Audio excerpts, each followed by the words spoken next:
As an ER doctor, I can tell you, most life-threatening situations don't start with something dramatic. They start with something ordinary. There's no horror music, no flashing warning sign. That's why today we're diving into even more times you almost died and had absolutely no idea. All right, let's dive right in. Number 8, taking a super hot shower after drinking. You go out, you've had a few drinks, maybe you're a little buzzed. You get home and think, I'm going to shower before bed. Seems mature, hygienic, and productive, right? In theory, sure, except physiologically, alcohol is a vasodilator, meaning it relaxes and widens your blood vessels. And when your blood vessels dilate, your blood pressure drops. You step into a very hot shower. Heat also causes vasodilation. So now you've stacked two blood pressure lowering effects on top of each other. You see, your brain is extremely sensitive to drops in blood flow. It doesn't tolerate being underperfused for long. So what happens when your blood pressure suddenly dips while you're standing upright in a slippery environment? You pass out. It's called syncope, and it happens fast. From an ER standpoint, this is where things go sideways. Bathrooms are basically injury obstacle courses. I've seen facial fractures, broken teeth, contusions, even brain bleeds. And not because someone was wildly intoxicated, but because they just fainted and went down. The danger isn't the shower per se, it's the combination.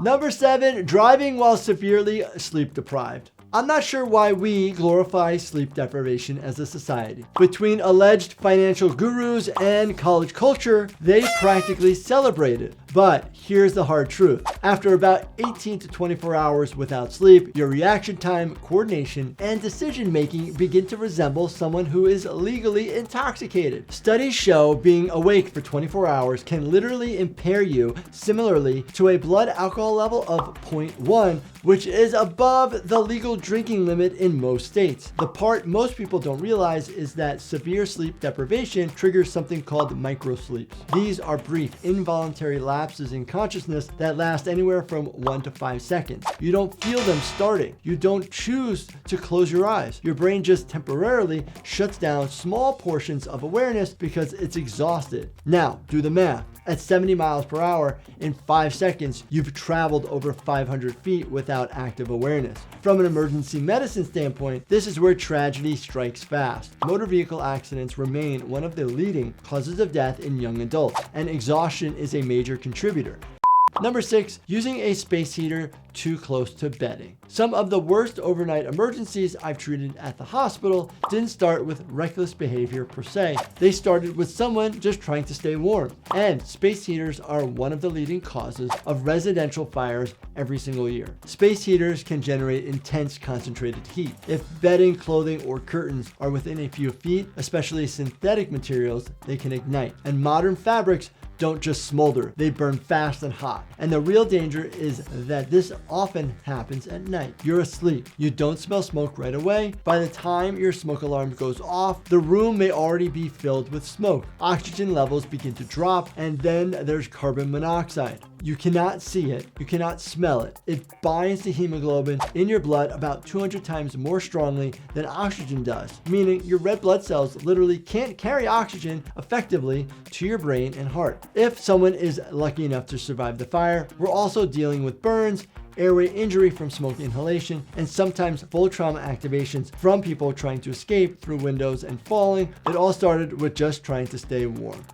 Number 5, holding your breath while lifting weights. If you've ever lifted something heavy, whether it's a deadlift at the gym or helping a friend move a couch, and you instinctively held your breath, that's called a Valsalva maneuver. Your body does it to create internal pressure. By closing your glottis and bearing down, you increase pressure inside your chest and abdomen. That pressure can help stabilize your spine and core so you can generate more force, but here's what else it does. It causes a sharp spike in blood pressure. When you strain and hold your breath, pressure increases inside your chest. Here's where it gets potentially life-altering. If someone has a weakened blood vessel in the brain, for instance, like an undiagnosed aneurysm, that sudden surge in pressure can increase the risk of rupture. When one ruptures, it causes a subarachnoid hemorrhage or bleeding into the space around the brain. That takeaway isn't don't lift weights. Many people lift safely every day, myself included. In fact, resistance training is incredibly beneficial for your health. But hear me when I say this. The takeaway is proper technique matters.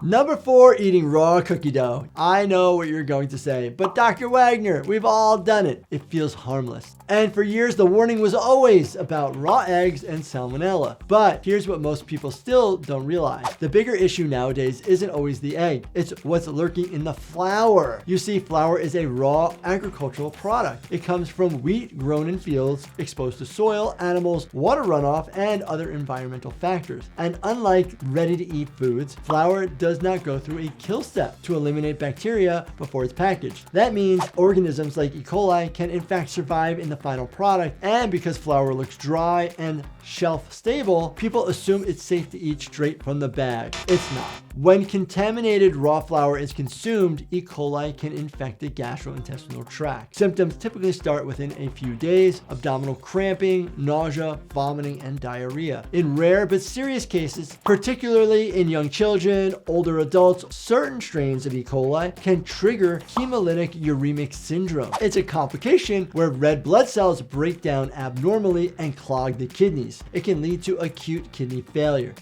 Number 3, ignoring a severe allergic reaction because it's probably fine. You eat something new. Within minutes, your lips start tingling, and instead of acting quickly, you rationalize. It's probably nothing. But that waiting period is where things can turn dangerous. Anaphylaxis is not just a rash, it's a systemic allergic reaction. That means it's affecting multiple organ systems at once. When someone with a true allergy is exposed to a trigger, their immune system releases a flood of chemicals like histamine. Those chemicals cause blood vessel dilation, which drops blood pressure. They cause airway tissues to swell, increase mucus production, and they can even trigger vomiting or diarrhea. And first, the throat can feel tight, or the voice may become hoarse. Breathing can become noisy or strained, but then blood pressure can fall so low that the person becomes dizzy, confused, or collapses. Oxygen delivery to the brain and heart decreases. And this can all happen in a matter of a few minutes or less.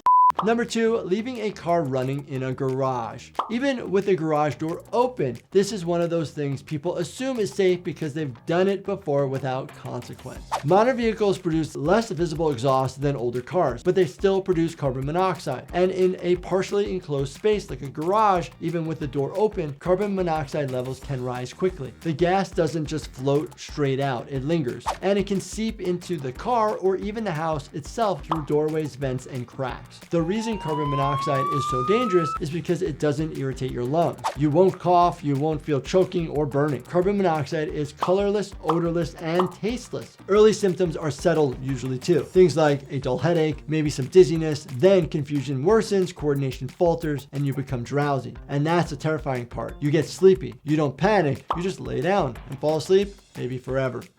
Number 1, swimming while overestimating your endurance. It usually starts confidently. I can make it to that buoy and back, and in pools, lakes, or oceans, distances can be incredibly deceptive. What looks close from shore may be much further than you think once you're in the water. Then you add in waves, wind, or currents, and suddenly you're working harder than expected just to stay in place. Muscle fatigue usually sets in first, your strokes get weaker, or your kicks get slower. Then, if you're dehydrated, cramping becomes even more likely. And here's the part most people don't realize. Drowning is often silent. It does not look like that dramatic splashing and yelling you see in the movies usually. A person actively drowning is usually vertical in the water, head tilted back, mouth barely above the surface, trying desperately just to breathe. In open water, it's even riskier. Currents can pull you laterally without you realizing it, and rip currents don't drag you under, they pull you out. Swimmers fight against them, exhaust themselves, and then fatigue wins.